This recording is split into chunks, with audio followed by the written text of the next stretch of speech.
It's said that life is a journey best traveled with friends. Along the way are adventures and misadventures. But if you're Ms. Mel's friend, you'll find some Ms. Adventures. Join Ms. Mel for misadventures with friends and explore the paths of friendship.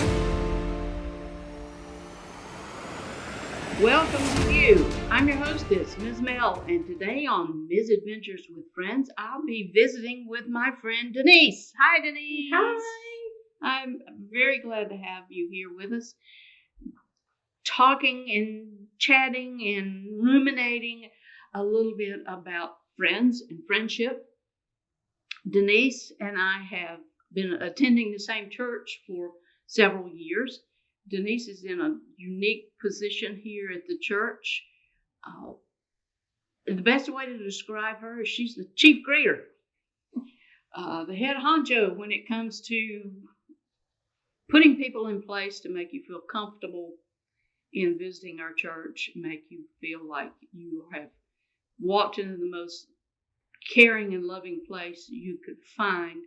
And she works with a team of people, so she's a great leader as well, and pulls all of this together on a weekly basis to just make sure everybody's comfortable and everybody is just greeted with a smile and feel like they are walking into a room full of good friends right at the beginning of their visit and hopefully coming back and becoming friends. It's her responsibility to make sure people assimilate into the routines of the church and with the people, and she just does a great job with it. She's got a great smile. I wish you could see it. It's just infectious and makes everybody feel like they're in the right place. So again, welcome, Denise. Oh, thank you. Thank you for your kind words. Well, it's my great pleasure to be able to get to know you, to be able to further our friendship, because we're just sort of passing friends in our church community, but an opportunity to sit and talk with somebody, find out a little bit more about them, develop a friendship, because that's what friendship's all about, is an opportunity, taking an opportunity to go further with somebody, to learn who they are and what they are and where they're going with their life and maybe where they've been as well. We're going to dive right into our topic here. Let's just start with something that relates to your job position here at the church and also your career path as a life coach as well. Have you made a new friend lately? I have. I'm constantly making friends. I am so intrigued by people. So because of my curiosity around people, I'm constantly asking questions. My husband would say I intimidate people because I ask so many questions. My children would say I interrogate people because when they meet a new friend, I'm like, oh, where are you from? And da da da da. But I love people. And so I'm constantly meeting people. I enjoy that very much. Well, along that same line, think carefully for a minute. And if we need to edit out dead air, we can. But I'll give you a second to think about it.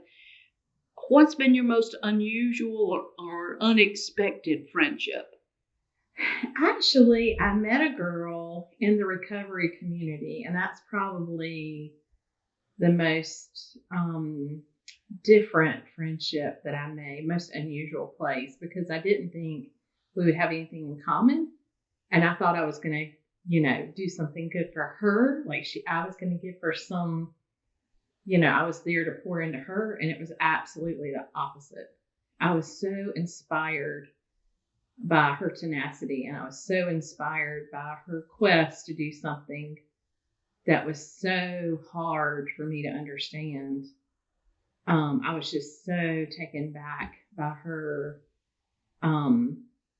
just her drive. I mean, it just inspired me, and that was probably the most unusual friendship. And we're still friends today. Like, we've been friends for a while. So, but just that realness, just that frankness, that non non-judgmental, just that real curt conversation. It was just beautiful. It's exactly what my heart needed. That kind of leads me into another question, because when we are reaching out to people, particularly in a church setting, in a ministry setting, we often encounter people that are coming from different viewpoints of the world, different viewpoints on their values.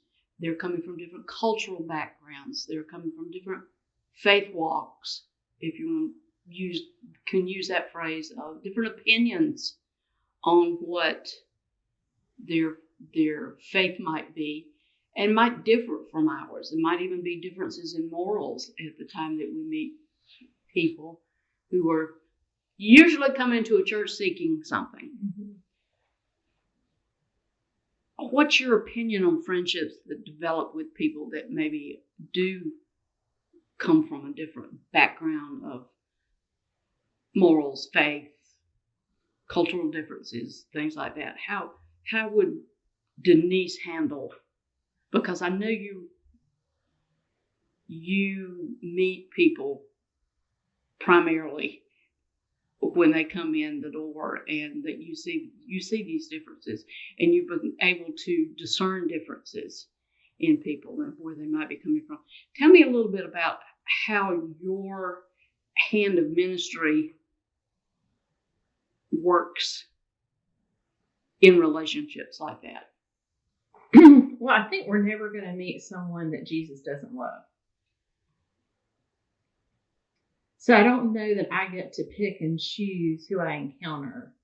I think a lot of times on Sunday morning, in our group huddle, we talk a lot about seeing people, making sure that we see people, making sure we serve people. So on that level, the door swings open for everybody. We don't get to choose, what brokenness we encounter. But I think it's beautiful when we meet people where they are, regardless of social, economic, race, gender preferences, struggles. I mean, I just don't think we get to choose that. But I think if we stay curious and we have the heart of Jesus, we have a lot to learn from people who are different than us. I have a lot to learn from people who are different than us. I grew up in a very strict, structured environment. And so now that, I'm raising kids of my own and I get to choose, the people I hang out with, I'm still very, very intrigued by people and the choices that they make and the assumptions that people have about me, about church, about the way things should be, and I'm not getting into like the whole, political, religious, whatever. I'm just so intrigued by people. And I think if you can sit long enough to listen when you ask them how they are, and I think if you can hang out long enough to actually listen for the answer, I think it opens up a lot of opportunity to not only listen, but to be present with people. I think that's the biggest gift we can give people. So if you're willing to be present, you hear a lot of what they say and a lot of what they don't say. And you find common ground in that moment. And even if you don't agree, you still can respect each other enough to go, wow, I never looked at it that way. Or I can imagine how that must feel for you. Or I'm so glad you're here. I hope that you find something meaningful while you're here today. How does Denise make friends outside of her church environment? A lot of people I've talked with are or have encapsulated themselves in their identities with one space, one group, and never go out of that. You and I both know as believers that we are called to reach out and to go beyond the church walls. Mm-hmm. How does Denise make friends outside of the church walls? Well, my environment lends us to a lot of different places and different things. I think the best way to make friends is to be a friend. Help people where you can, serve people however you can. My weeks are very flexible. I bounce in and out of a lot of different environments. I teach anger management. I lead several different life type classes. My clients are all different. My environments are all different. My office, I work part-time for an organization called Austin Wilkes Society. My office is in probation. So I'm constantly in and out of the prison, in and out of the jails. I make friends in those places because it makes our work life a little easier. Make friendships, try to be kind. I have candy on my desk at office. Even with the agents and stuff, in church world, I think it's, you help each other out. You do what you can to make other people's job easier. But I think you show up ready to serve and you show up ready to give and to help. And that's how I make friends. Now, there's people that you do life with that you're closer with, that you trust, there's a greater level of trust. But I think, just like I taught my children, you got to be a friend to make a friend. And so, it's kind of like, it's not so much what you do, it's who you are. And who do I want to be? And then, you treat people the way you want to be treated. You'd actually hit on our tagline for the end of our show. It's, our call to action is be a friend and make a friend. So that's that kind of sums it up. You and I were chatting earlier before we really officially started recording our conversation. We have some commonality in our upbringing, in viewpoint of friends and friendship. In that we didn't see our parents harbor a lot of friendships. My mom and dad were total opposites on that. My dad was very outgoing, extroverted, wanted friendships, and he eventually did become the social butterfly he always wanted to be.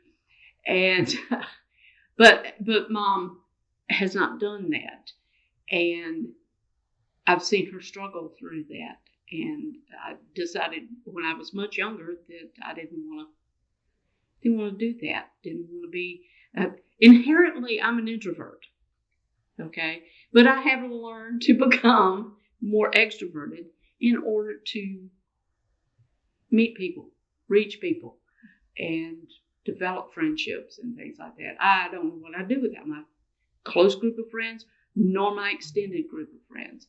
And when I was putting together ideas for this podcast, one of the things that struck me was looking on social media, one of the social media platforms, and I see 857 friends. I'm like, 850? How do I know 857 people? And my mom and I were conversing about that one day. She said, where have you met all these people? Life experience brings you into the paths of so many different people. And I've had a very diverse life in my 60 plus years. But I want to look at what brought those friendships about. How did they happen? Because most of them have happened from the time of college on. I didn't have a lot of close friends growing up.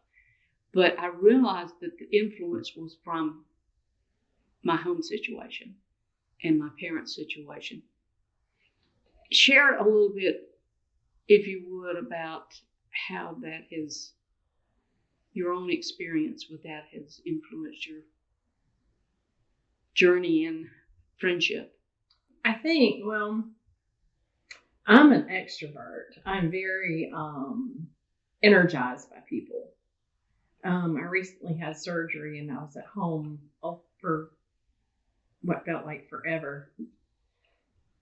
And I realized, I knew that before, but I am so energized by people. And so I need a lot of interactions with people.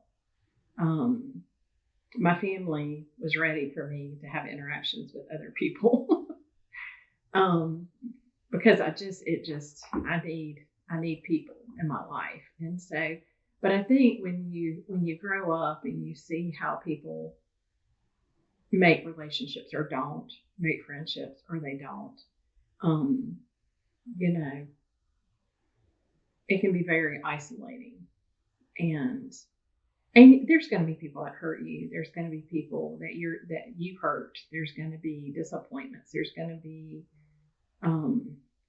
hard things to navigate. But I think life is sweeter when you have people to do life with, and people that you let into those places that aren't, Facebook worthy, or not, shower wedding approved or whatever. I mean, I just think there's a messiness that real friends share, where I just think it's sweet to be loved and seen, but I think it's sweeter to be known.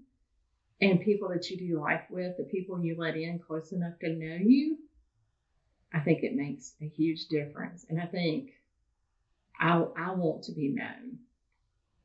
I want to have friendships, not only that I pour into, but there are, I let people close enough, and I'm vulnerable. I'm not a very vulnerable person. And so I'm having to learn to do that. I'm having to learn to be vulnerable. And I think when you do choose to be vulnerable, there's something special that happens, and that vulnerability breeds a realness that I crave. And it's hard to get there, but when you're like, hey, I'm really jacked up, and it lets other people go, I'm jacked up too, just like we were sharing before. It's funny how you can grow up with similar experiences and think that you're the only one. Yes. Or that somehow, everybody else has the Mrs. Beaver life, but somehow you got left out of that. Or, you think things look one way, but then when you're like, oh yeah, me too. And I think that Me Too, not the Me Too movement, but I think that very much, oh, you too. And so it breeds a common ground that, things are, at that point we have a place to bond. We have a connection. We have a way to, you're not alone anymore. And I think the enemy loves to isolate us. And I think that's the beauty of friendships. When you choose to be vulnerable, or you choose, I was telling the client the other day that I showed, she's like, your life is always perfect. And I was like, what? Because obviously I made her think that I had it all together. And I was like, do you realize I'm at a Walmart pickup right now at the wrong Walmart? And she's she was like, that is so freeing. That's so refreshing. I'm like, oh, you want to know how jacked up the rest of my life is? Hang on. But she thought that was so great that, that I don't have it all figured out. I said, oh, then let me go ahead and dispel this myth now. Like, we all make mistakes, but somehow we don't. That's not, the mistakes aren't what we want to share with the world. We want to share our A game. This is the award I got, or this is, my perfect children, or, whatever. And that's not reality. No. As Lisa Turker says, she said, we're real big about sharing our highlighted reels on Facebook, but, the realness is when you can find somebody that's going to sit with you, and ugly cry with you, mm-hmm. and not judge you. That's a beautiful place. But we don't want to let people into those places. And so, but, I want to do life with people who will love me where I am, and not because of what I can do for them, but are willing to love me enough to tell me the truth and sit with me. And because life is hard. Yes. Life is hard. Yes. And I think, I know what it looks like when people don't let other people in. I know how lonely and how sad it makes me when people don't have friends. I'm blessed to have like great friends. But those things aren't built overnight. They start. You can plant seeds of friendships everywhere. But what are you going to do with them? Are you going to grow them? Are you going to nurture them? Are you going to give them sunlight? Are you going to give them water? Or are you just going to let them die? You know, It's like planting too many tomato plants. yeah. Getting excited when you go to the plant nursery and, oh, I'm going to have this huge garden. Well, I'm planting hospice, so plants come to me to die. So there's I already know nurseries are beautiful, but they're not places I need to hang out because they will come to me and die. Well, we know that friendships won't come to you and die. Well, No, like I that's a said. good- But I that's a think good once thing. again, I love people. Mhm. So I have a natural bent. You know, I love people. It may be a little bit easier. I mean, I'll talk to a desk. So Well, my days when I'm super aggravated with the world, my catchphrase is, boy, the world would be a better place if it weren't for people. I know pastors who say that about churches. So, and you know, but people are messy. People are messy, but so am I. Like, I mean, I think when we just embrace our messiness and we laugh about it and it's not a destination, it's a journey, like you said earlier. People can't be our destination. Exactly. It's a journey, and I'd rather journey with somebody else to help multiply the joys and divide the sorrows than have that whole weight on myself. Well, back to the plant analogy, it's seeing the flowers despite the weeds, Oh yeah. and knowing which weeds to avoid, which weeds to pull out and get rid of. It is a journey. It's an interesting journey. We're going to take a short break right now, and we'll be back with our friend Denise in just a moment. You're listening to Misadventures with Friends. We're back with our friend Denise. Hi, Denise. Hi. And we're talking about friendship. We talked about the diversity of our friendships and how the world is messy and people are messy. When you get into a friendship that is beyond messy, I'm sure you have encountered in counseling with people, talking with people, coaching people. Sometimes we have certain people, particularly those who are craving interaction, will sometimes get themselves into what we call toxic relationship. It's just draining. Speak to that from a standpoint of how you would talk to somebody, another adult, about stuff like that. And then you've mentioned that you have kids. How do you talk to your kids about relationships that you can see are just taking too much out of them? Maybe aren't healthy relationships. I think, you have to kind of check your expectations on friends. I think when you meet people, you're going to meet people at lots of different chapters of their life. You're going to meet people who are, excited about what they have going on. And then you're going to meet people who, have a lot going on that's not so exciting. And I think at any given time, you're going to meet people who are at capacity and don't have margin. I think there are toxic environments. I think that there are, environments that lend themselves to hard. But I think you have to have wisdom in how to handle different people in different chapters of their life.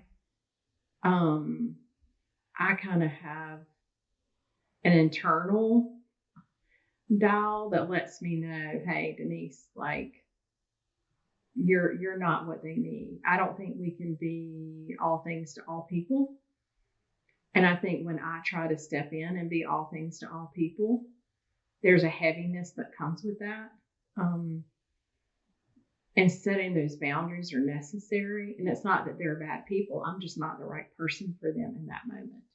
So being able to discern if they're leaning in too much, too often, too much, then I need to make sure I connect them with somebody that can help them navigate that better than me. I think in my early years, when I was much younger, I thought I could be all things to all people, and I couldn't.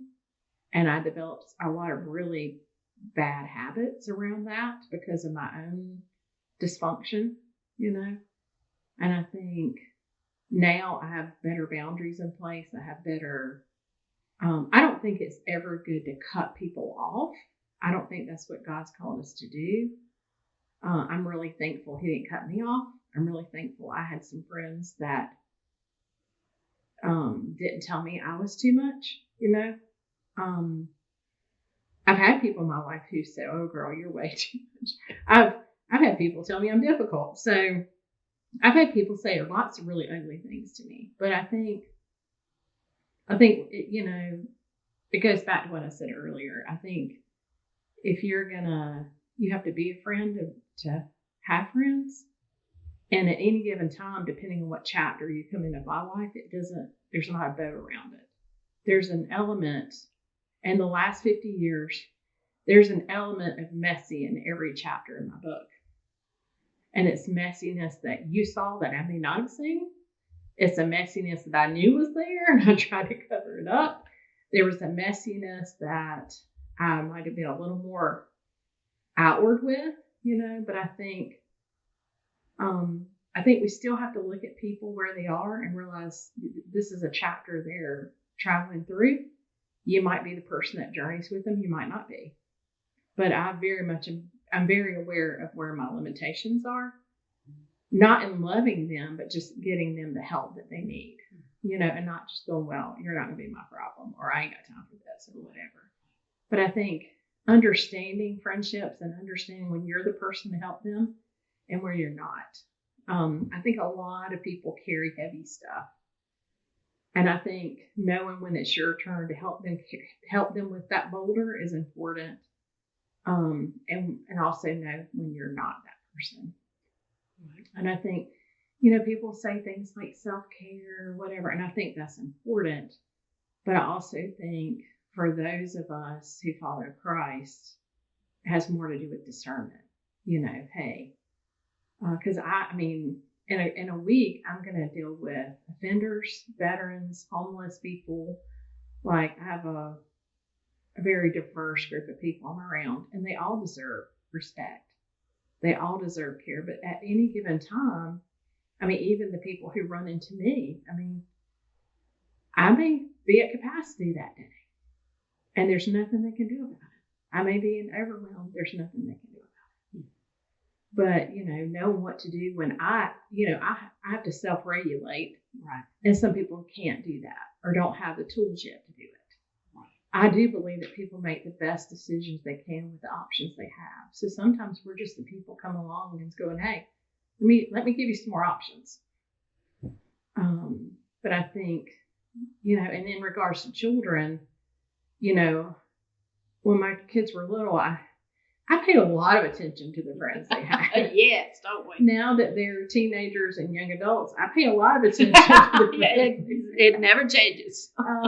Especially those that have a romantic interest. Mm-hmm. And I'm that's where my kids call it interrogation. I call it just asking questions. But I think our friends help us become who we are. They bring out hopefully the best version of ourselves, but also, the people we keep company with can go the other way. We can get in a whole lot of, we can find ourselves, especially because my office, that is that probation part of the week. And I meet people every day that just happen to be at the wrong place at the wrong time. And everybody I meet in prison's innocent. So, but I think because of the group of people that I'm around a lot, I see a lot of things from different perspectives. So I'm constantly putting guardrails up for my children. Hey, have you thought about this? But also trying to let them live and go, I wouldn't choose this. I wouldn't do this. But you know what? Your choices are your choices. And then having to just kind of, white knuckle till they make it through that decision, realizing it's not my decision. So I think friends play a huge part in your family, with your children, and any environment that you're in. But definitely, I wish I could pick my kids' friends. Don't we all? I wish I could pick, because I'm a recovering control addict. There's a lot of things that I wish I had more control over. But, my kids are good kids. They're smart cookies. They've made some great friends that I'm very proud of. But they also, but I also taught them, you don't just hang out with people who are lovable. You be a friend to the person nobody wants to be friends with. Mm-hmm. And I'm very thankful that they have made friends with lots of different kinds of people. I was talking to someone the other day about one of my children that always seemed to bring home the strays. And in doing that, although it was very disconcerting at times, we did recognize in him a streak of compassion that is just beautiful. Mm-hmm. And he's still like that when he lets himself be.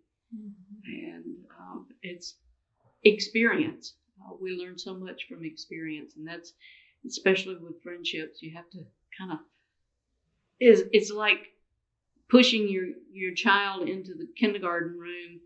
There's different stages of their lives where we have to push them a little bit to say, garner that experience. I've been there, done that. I could tell you what I learned from it, but it's not going to be the same experience that you'll have and what you'll learn from that as well.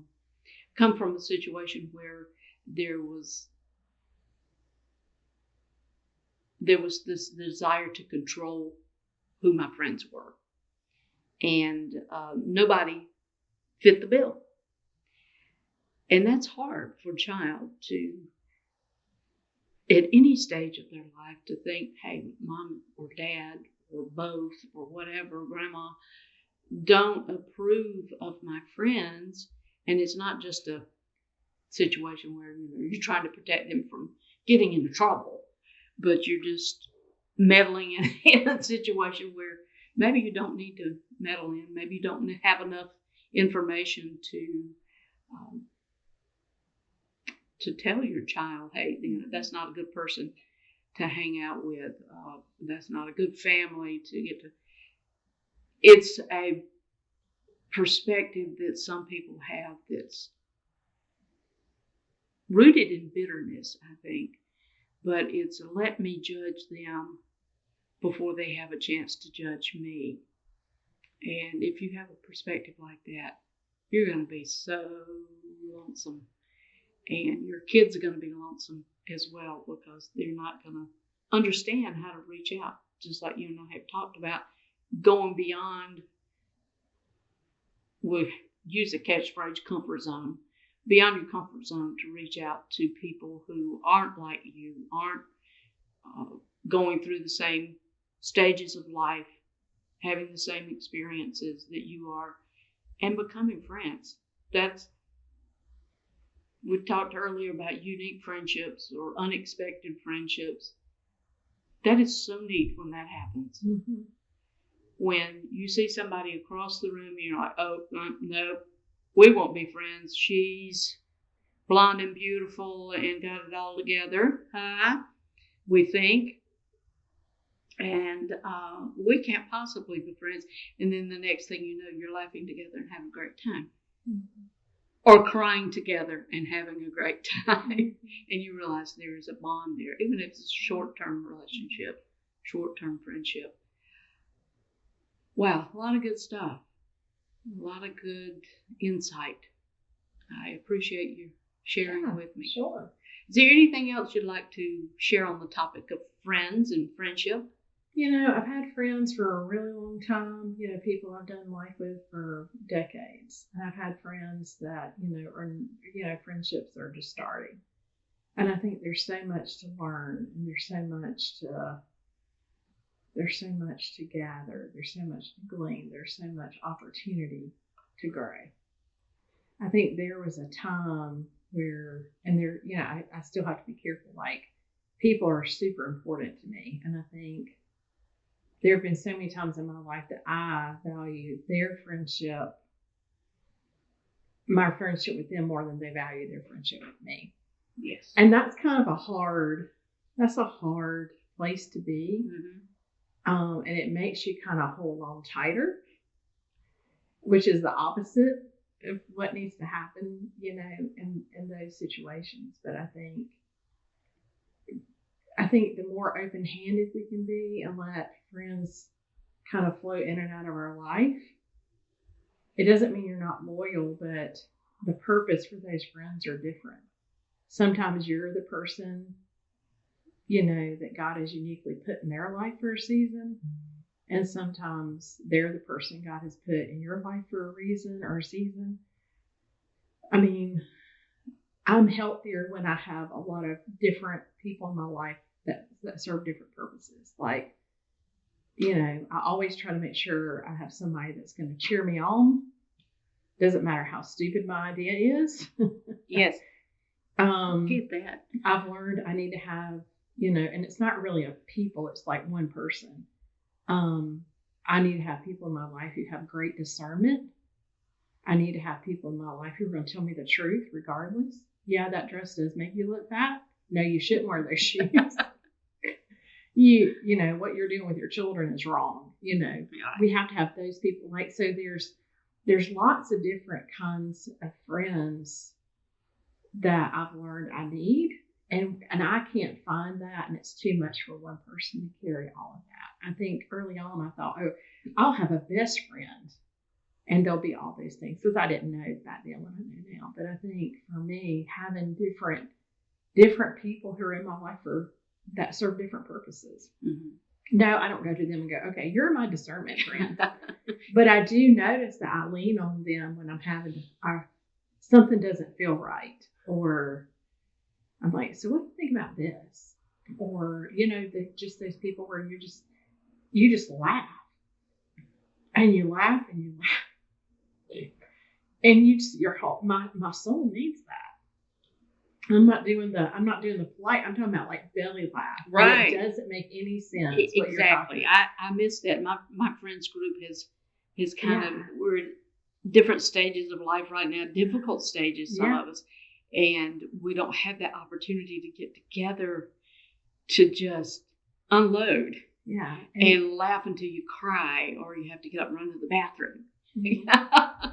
But I think you just have to have, and I think, for me, because I'm a high capacity person, I have to make sure that I have people in my life who fit into not those categories per se, but if one of those is missing for whatever reason, like that person who's always been that voice of reason, or that place where I can gain some discernment if I'm not hearing what I need to hear. If I don't have that, there's a big void.